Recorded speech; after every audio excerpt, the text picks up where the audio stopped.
Hi, I'm John Fagan with Superior Realty Partners. Welcome back to another edition of our video blog. Today's topic, we're going to talk about selecting the right lender.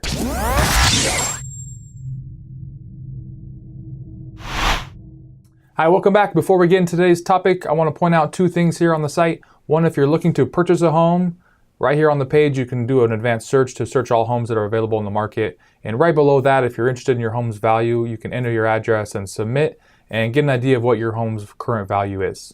So today's topic is selecting the right lender.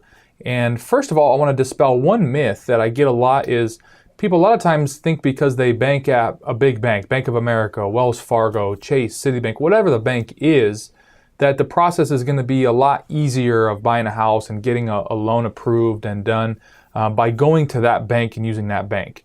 And in reality, it's the same process. The loan officer you use there is not going to automatically pull your bank statements or do anything differently.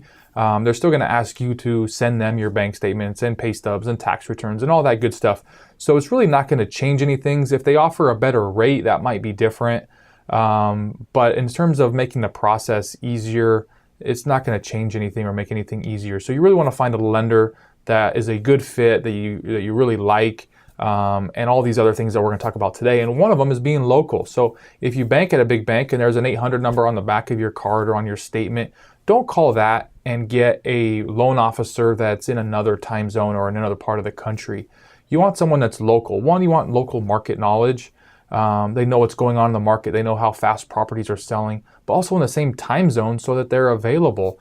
You don't want to be 2 o'clock in the afternoon and you can't get a hold of your lender because they're on the East Coast time zone and they've gone home for the day and they're only available during business hours. So you really want to make sure you have someone local and that's available. So talk to the local lender and find out if they're available after hours, if they're available on weekends. Maybe you have a question, or maybe you submit an offer on a property on a Friday afternoon and that listing agent wants to call the lender to go over your qualifications and your pre-approval before they accept an offer. And if they can't get a hold of your lender until Monday, that could be a problem. I had that recently happen on a property.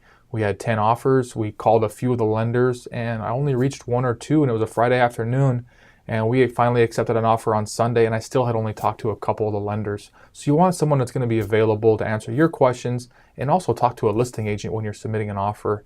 And the third thing is experience. You want someone that's been through it. They've done a lot of loans and they have experience with things that come up during the process of buying a house and the loan things that come up. And so you really want to have someone that's got some experience, knows how to work through some of the issues that come up, and can get you ultimately into the house that you want. So look for those things. If it happens to be a local bank you want to go through, but go talk to the local person and use one of their representatives that's here local in the market. If you need a recommendation for a local lender, of course we have some that we really like and that meet all these criteria and do a really good job for our clients. And so we're happy to send you their information.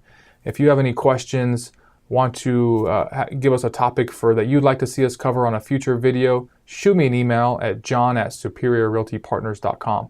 Thank you, and we'll see you on the next video.